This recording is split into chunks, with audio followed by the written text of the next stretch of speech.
Hello and welcome to Let's Get Prepared. I'm Catherine and today we're going to talk about water. Now, over the last few weeks we've talked a lot about evacuating and things that we would need to take with us if we had to evacuate. Today we're going to start shifting our thinking and focus on if we had to stay home or if we were asked to shelter in place. Now, what we would do to get ready to evacuate, we can use those things also if we had to shelter in place, and what we do to shelter in place we could also use if we had to evacuate. And one of those things is water. As we know, water is essential for survival. After a day without water, we'd be thirsty, getting dehydrated, probably have a headache or feel lethargic or have trouble thinking.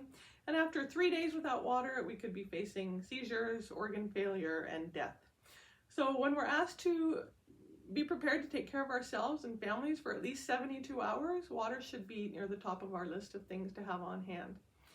Now, if we had a shelter in place, of course, we hope that the heat and the power and the water are still running, but there are some things that can happen to interrupt water supply, or the water source could get contaminated. So storing water is a good idea.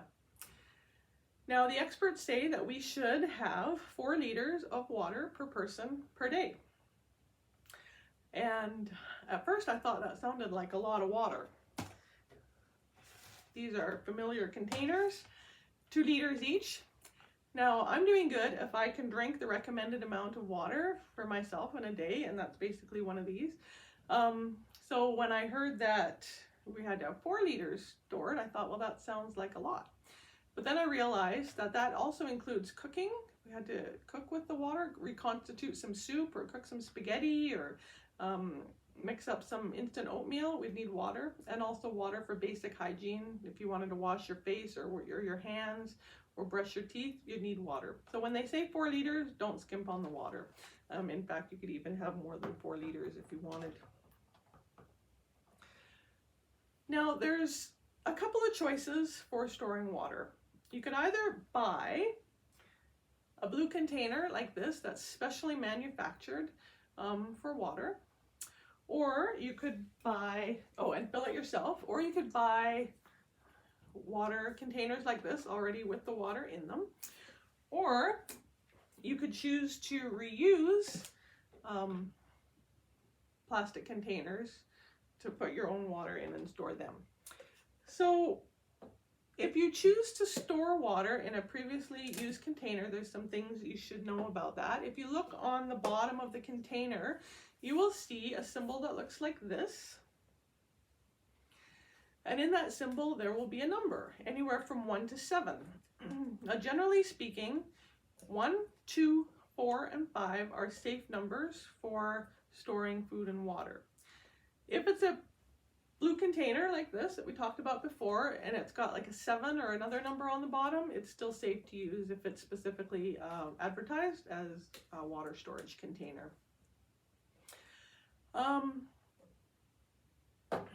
Let's see. So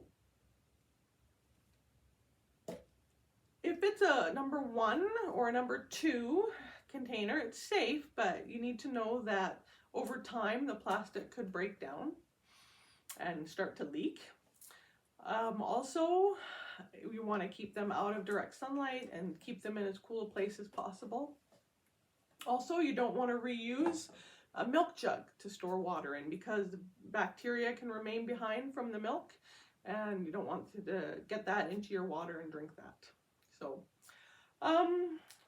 let's see. So what does 4 liters per person per day look like? If there's just one of you at home, then you would need 6 of these,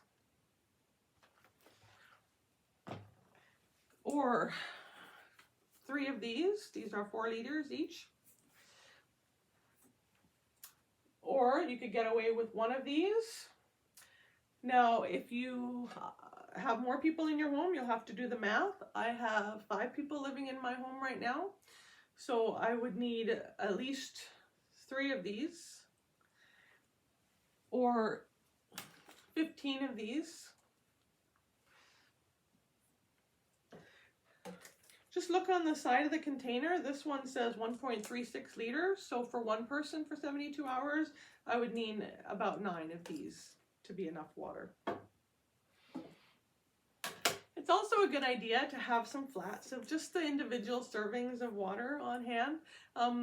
They're good to, if you had to evacuate, just throw a couple of flats of these in your vehicle and you'd have water for your trip, wherever you had to go.